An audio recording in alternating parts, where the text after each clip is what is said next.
بخاری شریف میں حضور پاک کا ارشاد ہے کہ اس طرح نماز پڑھو جس طرح تم مجھ کو نماز پڑھتے دیکھتے ہو۔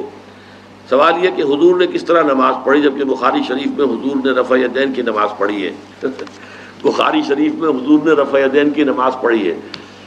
دیکھیے حضور نے مختلف طریقوں اختیار کیے مختلف اوقات میں۔ اب صحابہ کا طرز عمل یہ ہوتا تھا کہ مثلاً ایک روایت آتی ہے کہ ایک صحابی حضور سے ملنے آئے، کوئی بدوی تھے، دیہات کے آدمی تھے، انہوں نے حضور کو دیکھا کہ آپ کا گریبان کھلا ہوا تھا، آپ نے بٹن لگائے ہوئے نہیں تھے۔ پھر انہوں نے ساری عمر اپنے گریبان کے بٹن نہیں لگائے کہ میں نے محمد کو اس طرح دیکھا ہے صلی اللہ علیہ وسلم۔ اب یہ ان کا جذبہ ہے، ان کی نیکی ہے، اتباع کا جذبہ ہے۔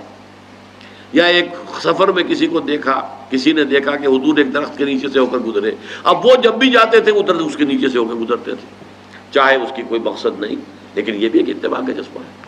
تو اس میں یہ ہے کہ نماز کی بعض چیزیں ایسی ہیں کہ جن میں معلوم ہوتا ہے کہ حضور کچھ اس میں رد و بدل کرتے رہے۔ کبھی آپ نے ہاتھ بالکل کھلے چھوڑ کر بھی نماز پڑھی ہے، کبھی آپ نے ہاتھ نیچے باندھے ہیں، کبھی اوپر باندھے ہیں۔ اسی طریقے سے رفع یدین کبھی ایسا بھی ہوا ہے کہ آپ نے وہ کی ہے جیسے کہ اہل حدیث حضرات کرتے ہیں، اور جیسے کہ یہ شیعہ کرتے ہیں وہ اس سے بھی زیادہ کرتے ہیں رفع یدین۔ اہل حدیث سے آگے ہیں، وہ بہت آگے ہیں رفع یدین کے اندر۔ اور ایک رائے یہ ہے کہ حضور نے آخری زمانے میں آ کر سارے رفع یدین چھوڑ دیے تھے سوائے یہی جو تکبیر تحریمہ کے وقت ہے۔ اب یہ روایات، اب یہ بحث ہو جائے گی علمی، کس روایت کا کیا مقام ہے، کس کی کیا حیثیت ہے۔ بخاری شریف میں جو روایت ہے وہ یہی ہے رفع یدین کی، جو آپ صحیح کہہ رہے ہیں، لیکن یہ کہ بخاری شریف واحد کتاب تو نہیں ہے اس حدیث کی، عبد الرزاق ایک کتاب ہے، اور اسی طریقے سے اور اس میں یہ کہ امام مالک کے پیروکار، حالانکہ امام مالک مدینے کے دارالہجرہ کے امام ہیں، وہ رفع یدین نہیں کرتے، شافعی کے کرتے ہیں، امام مالک کے نہیں کرتے، امام ابو حنیفہ کے نہیں کرتے۔ تو ان چیزوں میں بہت زیادہ پریشان ہونے کی ضرورت نہیں ہے۔ اصل جو معجزہ ہے حضور کا اور اسلام کا وہ یہ ہے کہ 1400 برس گزر گئے لیکن نماز کے ضمن میں اتنا اختلاف نہیں ہے کہ تمام مسلمان باجماعت نماز نہ پڑھ سکیں۔ رفع یدین کرنے میں جماعت ٹوٹی نہیں، آپ نے کیا یا نہیں کیا، جماعت کی فارمیشن برقرار رہی۔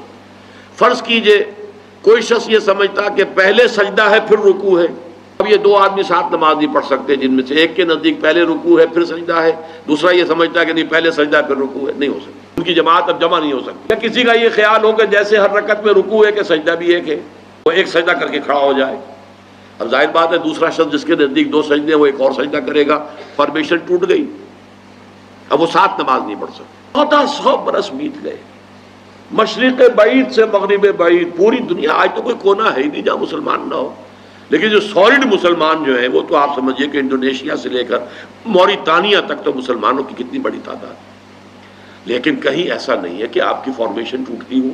کوئی ایسا مسلک نہیں ہے جس میں یہ خیال ہو کہ مغرب کی رکعت میں 2 ہیں جیسے فجر کی ہے، وہی 3 رکعتیں ہیں۔ کوئی ایسا مسلک نہیں جس میں یہ معلوم ہو کہ فجر کی رکعتیں 3 ہیں 2 نہیں ہے، کوئی نہیں ہے۔ عصر کی 2 ہیں یا 4 6 ہیں، یہ نہیں، وہی رکعتیں، وہی رکعت کی ترتیب، پہلے کھڑے ہونا ہے پھر رکوع ہے پھر کھڑے ہونا ہے پھر سجدے میں جانا ہے پھر بیٹھنا ہے پھر سجدہ پھر کھڑے ہونا، فارمیشن نہیں ٹوٹتی، شیعہ ہو سنی ہو، اور اس میں حنفی ہوں مالکی ہوں شافعی ہوں حنبلی ہوں زیدی ہوں ظاہریہ ہوں، کوئی بھی ہو، کسے باشد، تمام مسلمان مل کر جماعت سے نماز ادا کریں گے اور ان کی جماعت ٹوٹتی نہیں ہے۔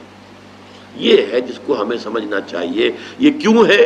صلو کما رأیتمونی اصلی، کہ حضور کی کو جس طرح دیکھا صحابہ نے نماز پڑھتے ہوئے ویسے نماز پڑھ رہے ہیں، صحابہ نے ویسے نماز پڑھی، پھر آپ کے بعد تابعین نے اسی طریقے سے نماز پڑھی، پھر اس کے بعد تبع تابعین نے پڑھی، نسل بعد نسل منتقل ہو رہا ہے۔ باقی تھوڑا تھوڑا اختلاف اگر ہے تو اس کے لیے زیادہ پریشان نہیں ہونا چاہیے۔